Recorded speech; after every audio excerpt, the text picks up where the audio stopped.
maybe say a few words about the RTS League. The RTS League was founded in, was it 2003? 2002 or 2003? For AoC.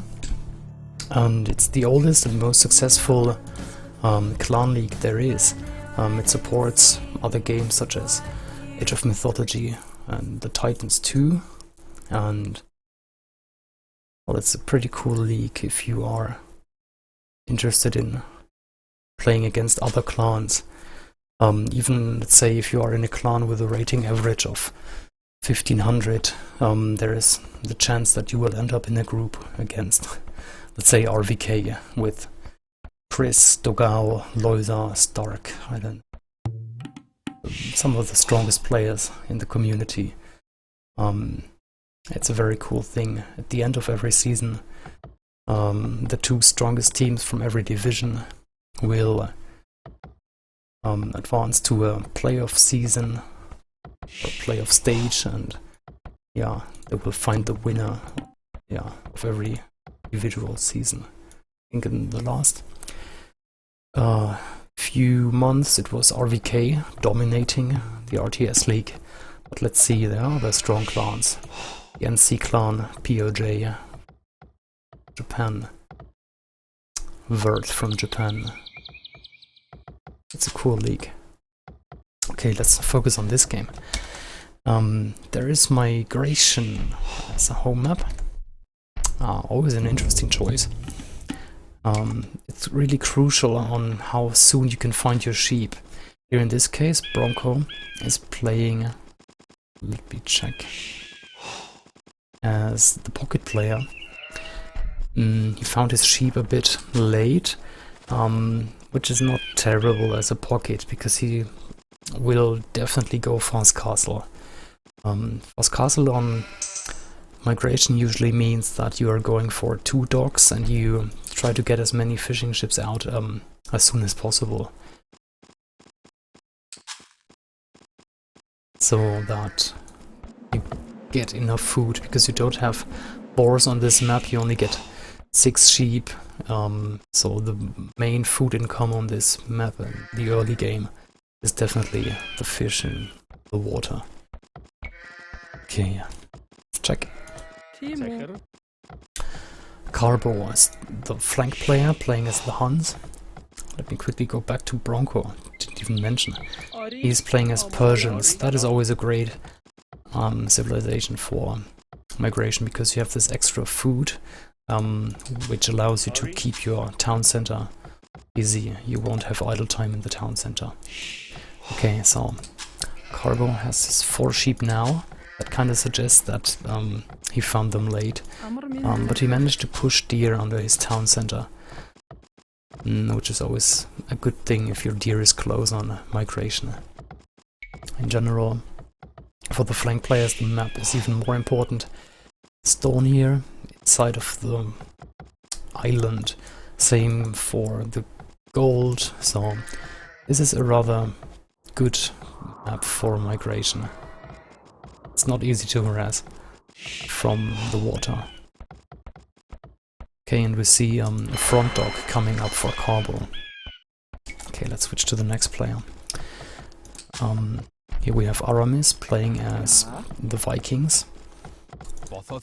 Vikings, obviously the top civilization for water maps. His gold is really safe too. His island actually reaches edge of the map, so the enemies can't sail around it, which is brilliant for him. Have a safe economy, doesn't need to worry about this side of his island. That is great. Stone and gold. Yeah, his stone is not that easy to protect, but he has great wood, he has great gold. Let's look at his fish. There's not too much fish here, which is weird, because this is a big area here. It's all water, but the fish is hiding here in the corner, which is a shame. There's not too much big fish here close to his dock. About Carbo here, that is a funny dock too. He should have docked either here or here, because he knows that towards the main island, in this, let's say, river or canal between the two land strips, there's always only shore fish and not too much big fish. Here's one. That's it. Okay, next player. Roughx, playing as Japanese, as a flank against Carbo. Japs are a great civilization because you save the wood on lumber camps, the mill. It's only half the price. It's only 50 instead of 100, so you can use the wood for a dock and early fishing ships. Yeah, they're a great water civilization. There's the second dock. Yeah, he's going for 2 docks on 2 different places, which might be risky as a flank, but I'm sure he knows what he's doing. Okay, pocket player for the Argentinian team. Maxi playing as a Japanese. He has 2 docks now. This is his first dock with 5 fishing ships already. It's the second one with first fishing ship being created. Yeah, all pretty standard. Looks like he's going for this special fast castle build order you need for migration as a pocket. So 2 docks, lots of fishing ships, and fast castle. Right, his map. His gold is nasty. He can maybe squeeze in a town center here, but here's the hill, here's this tiny little forest. So will be tricky to defend this gold for him, but on the other hand he's a pocket, maybe he doesn't need to worry that much as his flanks. Okay. Here is Ersma Einbauen. That's German. Can maybe explain the joke later. Playing as the Vikings. As the flank for the German team. If we take a look at his island, then his gold and stone are basically next to his town center, and that is ridiculous. It doesn't even make sense to drop a TC here. Should rather get a town center here between those 2 forests.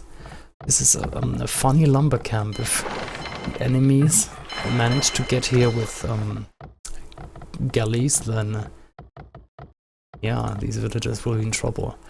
The dock, on the other hand, is great. Very good spot for a dock. Lots of fish. Second dock too. There's a lot of big fish here in this area. Okay. Alright, he's reaching feudal already.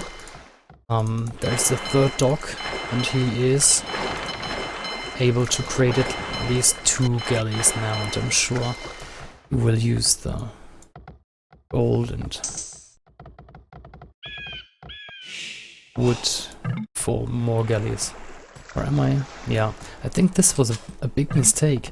He only had 1 villager on gold, and now he has 3 docks and can't afford any other galleys. Went on gold way too late. That was a bit of a mistake. That will set him back in the race for galleys and feudal age. Okay, swap over to the other flank. What's happening here? Fishing ships towards the front, and a lot of them. That's risky. I mean, it's minute 13. The enemies could hit these fishing ships anytime soon. And he's building his own galleys in the back. Okay, there's the first one coming out. Next one coming. Okay, so it's 4 docks in total. 2 in the back, 2 in the front. Bit unconventional. Why not?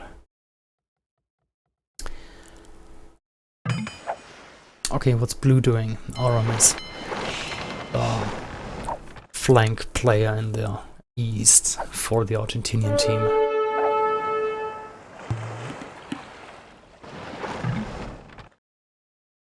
So, yeah, I think this fishing ship will go down. Yep, there we go. And yeah, that's exactly what I meant. Like, player 6, erstmal einbauen, didn't go on gold early enough. He couldn't produce more galleys, and now he's behind everywhere.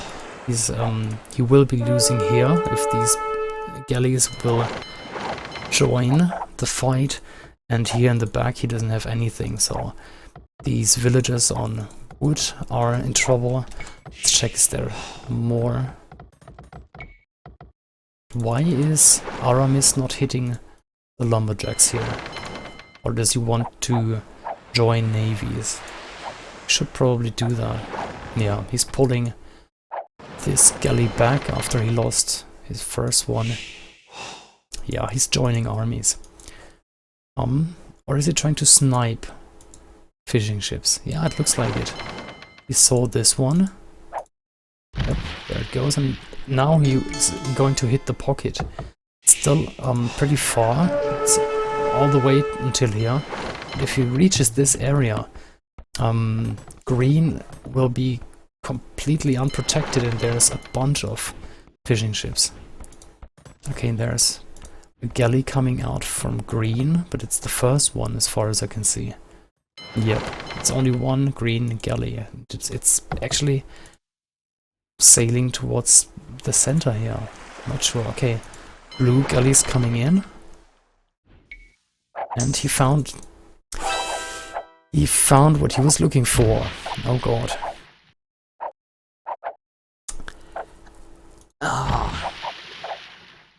There's the second green galley, but it would be a fight 3 versus 1. So this is a huge drawback here for green. Okay, let's check the fight here. How much? Yeah, it's more or less on equal terms now, because blue sent a few of his ships here to harass green, but it's definitely worth the trade. Now it's a fight 3v3. But he already has some damage on those ships. Okay, and now green reached Castle Agent. Well, the party's over. It's still definitely paid off here to kill some fishing ships. Let's check the other flank. What's yellow doing? He's sailing towards red. His fishing ships were not harassed. All looking good so far. That is 4 docks in total, 3 to the front, 1 to the back. And both players did not micro. Ah, come on. Just press the Z key, put the gather point for the patrol behind the enemies or where you expect them, and problem solved. But, yeah, anyway. Okay, red moving in again. Ruffex just reached Castle Age. Oops. Now there's some micro going on now. 1-0 for red so far. But I don't really know why Ruffex is doing the galley dancing here. He should just wait for the updates. Ooh.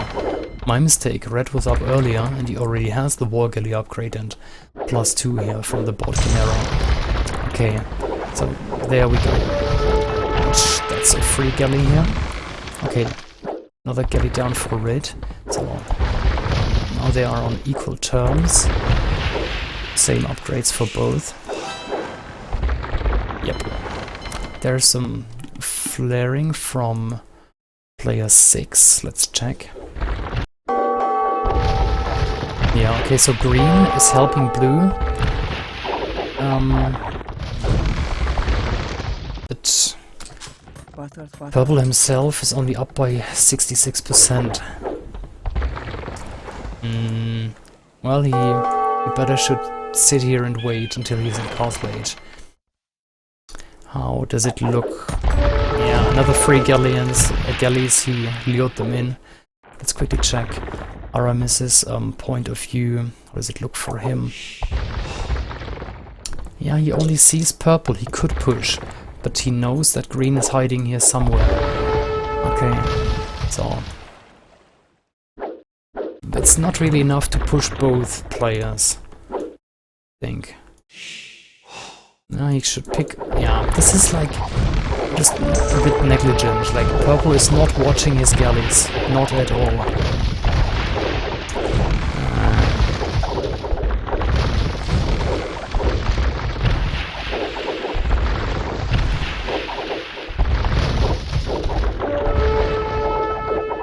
Yeah, okay, same for blue here. He just lost this galleon, war galley for nothing.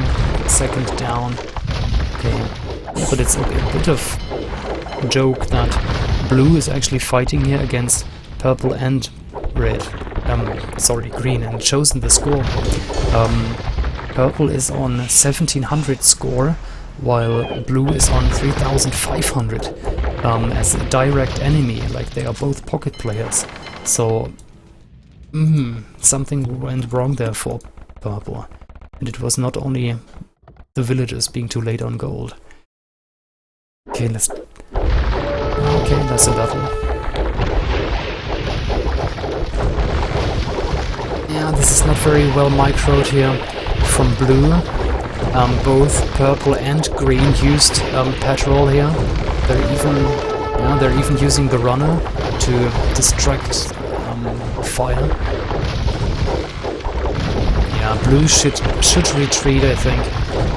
I think purple and green have more in total.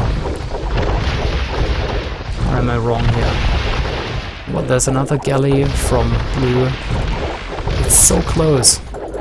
Really hard to tell, because there's still a lot of galleys sitting on each other here, patrolled on this spot. And yeah, so this is it. Blue actually won this navy battle here, 2 versus 1. And now it's only the reinforcements here, forcing him to pull back a little bit. But I think overall, blue got a gain out of this. His score is almost 4k. 4k score for blue, that's really impressive. And he's playing 2 versus 1. Okay, let's check the other flank. So, a few galleys going towards red, trying to snipe the reinforcements, I guess. Yeah, but he's not patrolling again. Jesus. Here, blue is killing green's reinforcements, and I think yellow himself doesn't have any navy left. Yep. No more navy for yellow, but he brought some 5 villagers onto the main island, and he, I guess, is just looking for a good spot to build a first town center. He has 300 stone, 850 wood, so he can definitely drop 3 town centers. Oh boy. Yeah, man, I would agree. Would you like to co-cast, by the way? Should I quickly log on to TeamSpeak? Let's check. Oops. TeamSpeak. Where is it? Connected. Okay, I'm on Channel the switch. official channel if you want to co-cast.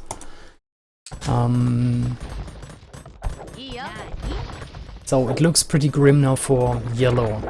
Yellow is actually lower on score than purple, 2200, while red is on 4600. That's more than double. It looks really, really bad for yellow now against red. Let's see, there's the first town center for yellow. And there's the first halberdier from Maxi. It's already an Imperial Age. Oh wow. It really looks like the two flank players from the Argentinian team managed to kill their enemies on water, 2 versus 3. And the pocket here from Arc had a full boom going on, and he's already an Imperial, and he's working on getting control over the main island. Wow. Let's actually check the game from his point of view. Maxi. Yeah, lots of economy already. take a look at this. Getting lots of stone, gold. He's Japanese, he's going for halberdiers, the best halberdier in the game.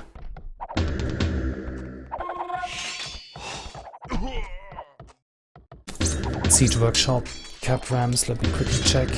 Ah, he has only one workshop, not researching the cap ram. There's the GG, Rafix called it. He's completely circled in, and his only town center is already surrounded by enemy units and siege. Same goes for purple, he lost the water fight. Blue just reached Imperial, he had the galleon upgrade. Red was here already, and he completely surrounded him, his island. As for the pockets, yeah, Bronco was a bit behind. He had some eco already, but no army on the main island yet, while Maxi already went for the push with rams and halberdiers. And the castle coming up in the center of the island. GG. GG. I have some time now, I'm gonna check the achievements. Yeah, not really worth it. Going on TeamSpeak for this game.